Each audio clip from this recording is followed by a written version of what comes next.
Good morning, YouTube. This is Shrinking in Seattle. I am back. I am in my husband's truck again, and I'll explain why in a few minutes here. But I'll start with stats. I had duodenal switch surgery on December 8th with Dr. Srikanth in Federal Way, and at the highest weight when I met Dr. Srikanth, I was at 259, and day of surgery I was at 236, and yesterday I was at 219. That means that I didn't gain or lose anything this last week, because I came to you last week and I was at 219 as well. I think that was just the stall. It's my body saying, hey, what's going on? Let's revamp what we're doing here. So that's okay. And I'm okay, because I'm still down 40 pounds since I started. And that's a lot. In fact, when we went to the store the other day, my husband was like, we were looking at ground beef, and anyway, he saw those big 10-pound logs, and he was like, oh my gosh, honey, you've lost 4 of these. That's a lot of weight. I mean, 40 pounds doesn't seem like a lot in the grand scheme of things, but if you really think about the weight in terms of like the 10-pound logs, or 8 5-pound bags of potatoes, that's a lot of extra weight I was carrying around. It's no wonder my sciatic was bothering me. So here's the thing about why I'm in my husband's truck instead of my car, because his is an automatic, and his seats are cloth, they're not leather, and my sciatic started bugging me again, and I thought, well, when I lost weight, that would kind of work itself out. But I'm not sure what it is. I sit a lot at work, so I have to figure out if I need to move my chair, or, I try to stand up more because I'm on the phone a lot. I stand up at my desk and talk that way, and stretch. So I have to figure that one out. But it hurts. It goes down the side of my leg all the way down to my knee, and it makes my knee hurt really bad. So I am back in my husband's truck right now. My husband is getting ready to have a hernia surgery, so with the fears of everything that happened to me, if you watch my other videos, you'll see how traumatic that was with the anesthesia. Well, he had a bad reaction to anesthesia before as well, so it's a little scary. His surgery is on Monday. Today he's going for his COVID test to quarantine before surgery. His surgery is not as long as mine. Mine was 6 hours. His is, I think, a couple hours, but they won't let me in like they did him. They let him in with me waiting for the surgery, and he was there all day until they sent him home, and I was in ICU. So that's a little nerve-wracking. I am a little concerned and praying that everything goes well and smooth and we don't have any hiccups, because I need my best friend around for a long, long time. So if any of you out there watching this could send up a little prayer, that'd be great. In case, I should say this, I had December 8th, 2020, because there are videos that I go back and watch for other people, and they were like 3 or 4 years ago, so I guess the year makes a big difference. He's having his hernia surgery on January 11th, 2021. Okay, so it is a new year. We're very excited to start off a new year. Our year wasn't a bad year last year. For us, we have been praying that nobody gets COVID. My daughter did get COVID, and she got through it. She's young and healthy. I have been watching this YouTube doctor, Dr. V. He is a weight loss surgeon, but he talks a lot about this COVID and he's been right on so far in everything he says. So if you get a chance, go over and watch Dr. V. He said that the people that are dying from this, besides the elderly, are the people that are typically his patients. They would be the overweight patients that have a hard time. So it is, very concerning. He's a really good one to watch. And he basically said, the way to get through this and to try to keep yourself from getting COVID is, if whoever is not living under your roof, you have to act like they have COVID. And what would you do if they had COVID? So basically stay away from everybody. Anyway, I sidetracked. So I work at a hospital. So I am a discharge planner at a mental health hospital, and I work with the adolescents. So kids are the ones who are kind of spreading it. They don't have regard for this whole COVID, because in their minds, nothing will ever happen to me.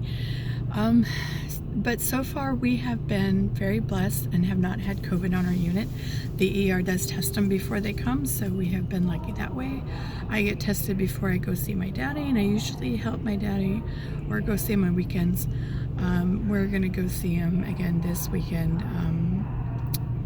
But also my husband's going to recover there, because they can be there if I'm at work to help him.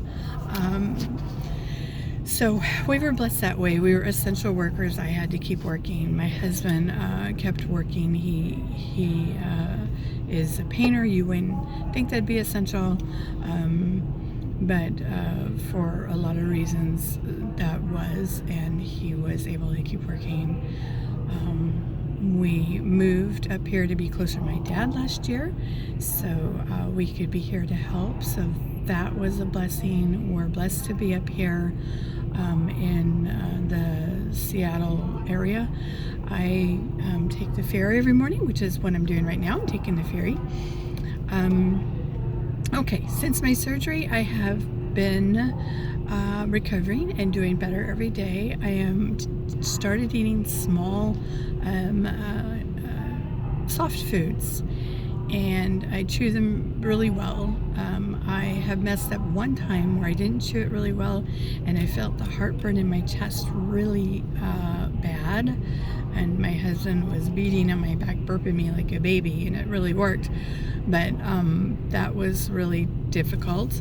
I'm sorry, the focus keeps going in and out. The ferry's moving, and so it's anyway.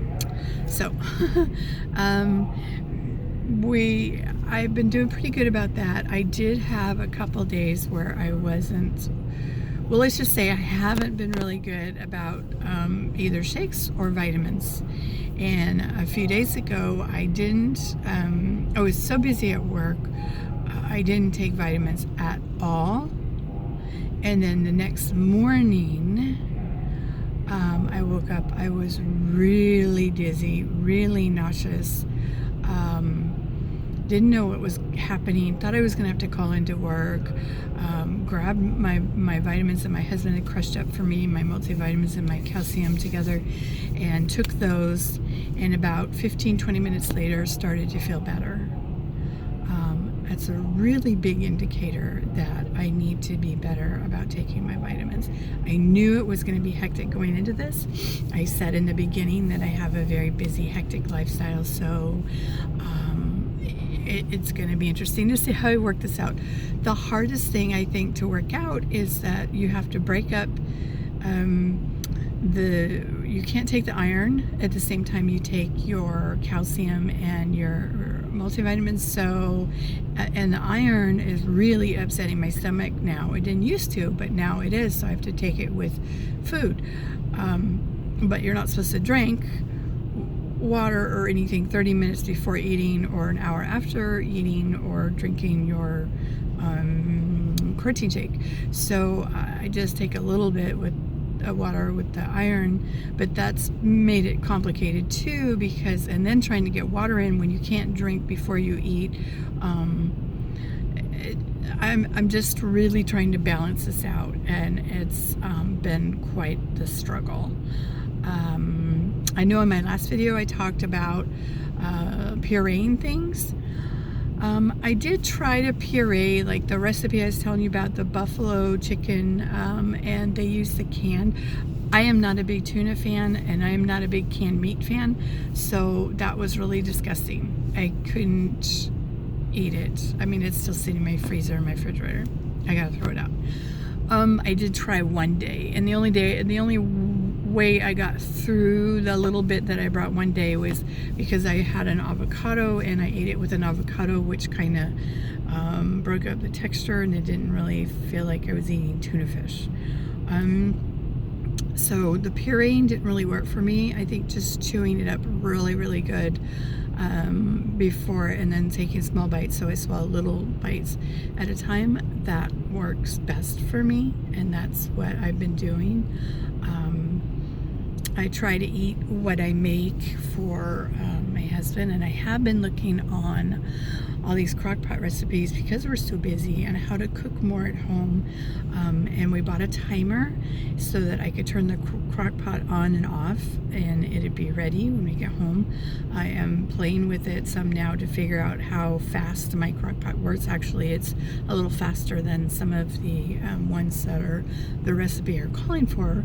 And I can only eat, it looks good. I mean, and I make a little tiny plate for me, and I still can't eat, you know, all that stuff. Anyway, I just can eat like 2 to 4 ounces, depending on what it is, at a time still, and that's okay.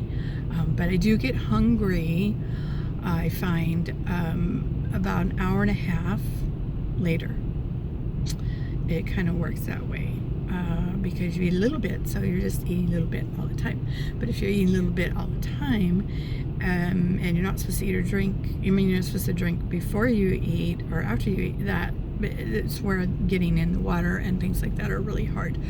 And I'm trying, because now, like this morning, I'm really thirsty. I wish I could just gulp down a bunch of water, because I really want some more water. But I got to get my protein in, so I'm drinking my protein shake, which means I am not getting my water in. Anybody has suggestions? I really appreciate some suggestions on that one. Let me take a drink of my protein. Okay, so I am drinking my protein in the morning with my coffee, which is really helpful for me, because I need my coffee. And I did decaffeinated for a long time. And now I'm drinking regular, but I can't even get through. It's so strong for me. I can't get through a cup of coffee. I have to mix, you know, with my protein shake in order to get it in. A lot of things taste different and are different, but I do like, I make an egg white in the mornings that I bring with me, so I drink a protein shake on the way, and then when I get to work, after our first meeting, I eat my egg white, and I mix it with the Laughing Cow garlic and herb cheese, or any of those really soft cheeses. They're in the round tin. They are so soft, and they are so good with soft foods, and they just melt in your mouth, and it's very flavorful, and that's what I think I'm missing, is flavor. Love that. That's one of my favorite things that I'm making. I do try to eat Jell-O for a snack, because, you know, when I get hungry, I'll eat some Jell-O. I do try to think of protein first, always, about what I'm eating is protein first. I was watching Smiling Chicken, and she was talking about,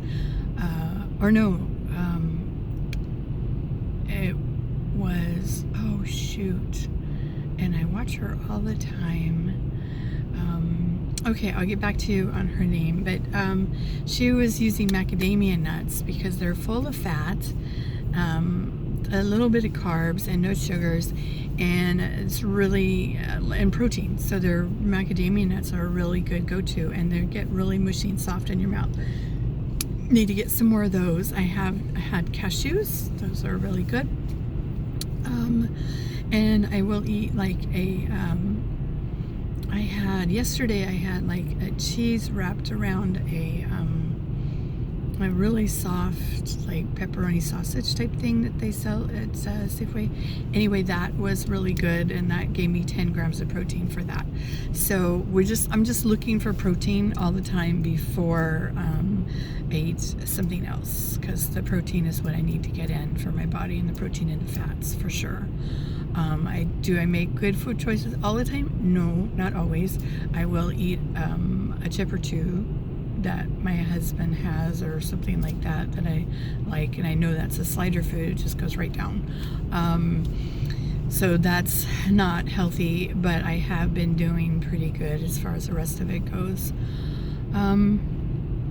And my level 10 life, I was watching her the other day, and she was talking about cross addiction, and so that kind of brought up something for me.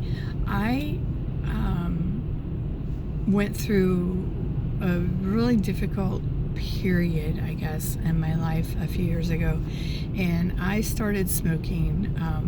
I guess that was my coping skill, was smoking. I don't know why I picked it up 2 years ago. It was just one of those things. I started smoking, and normally like I am also one that can really tolerate alcohol, or I could, maybe not now, I don't know, but I could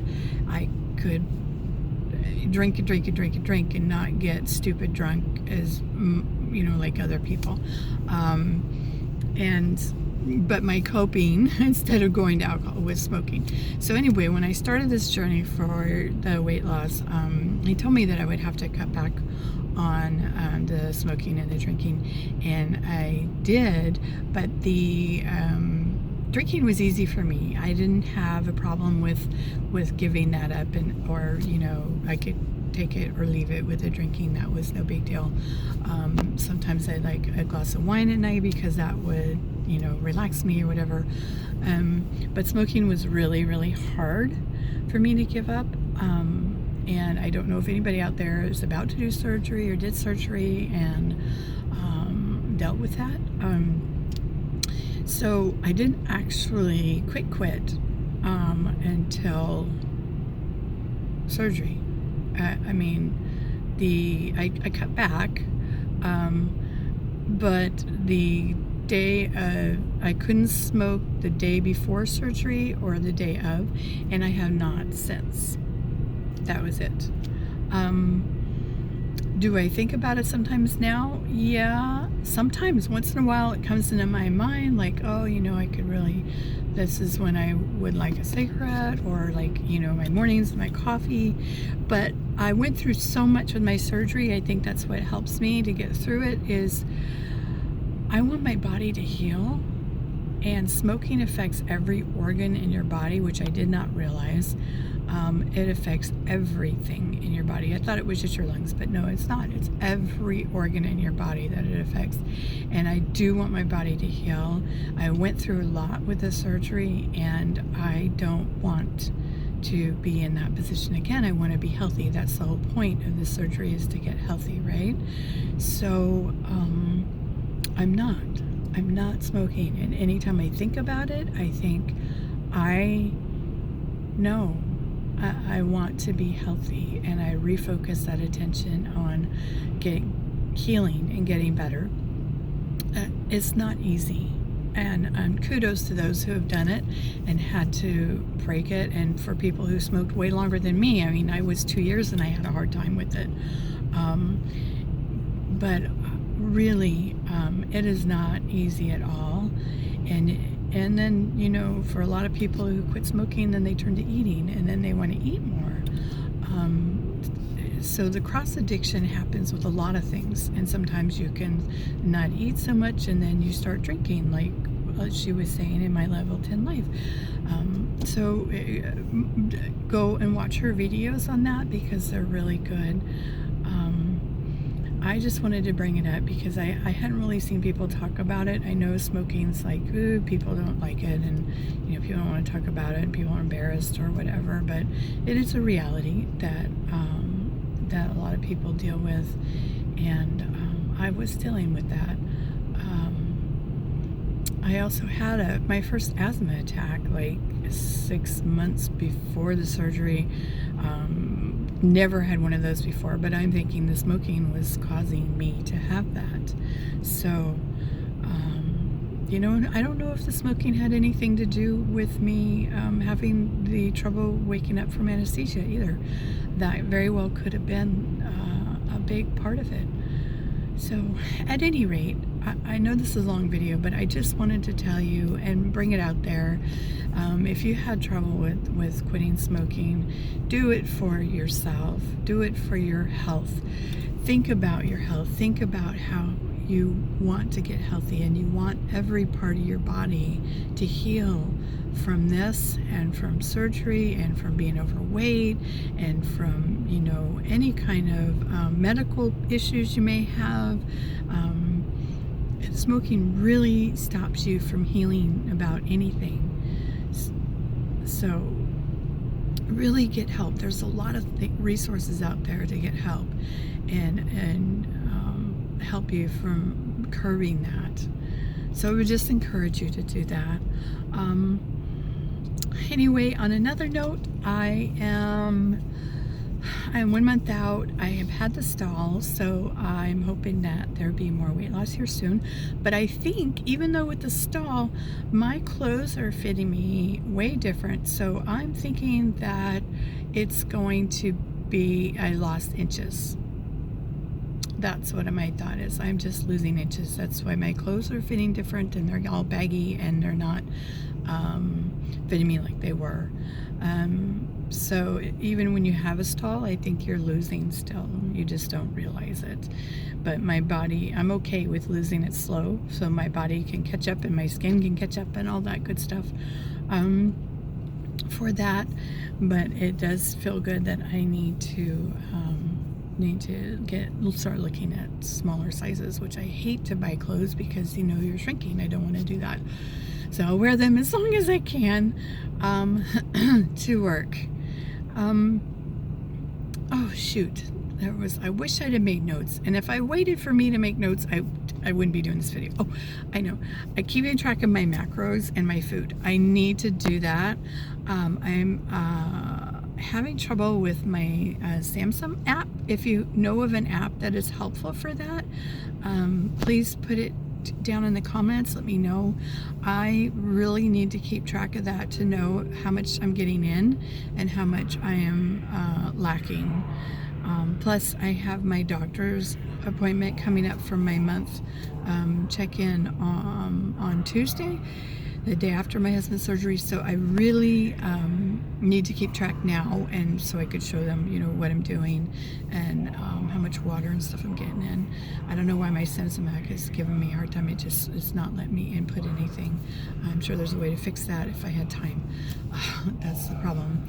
And anyway, keep my husband in your thoughts, please.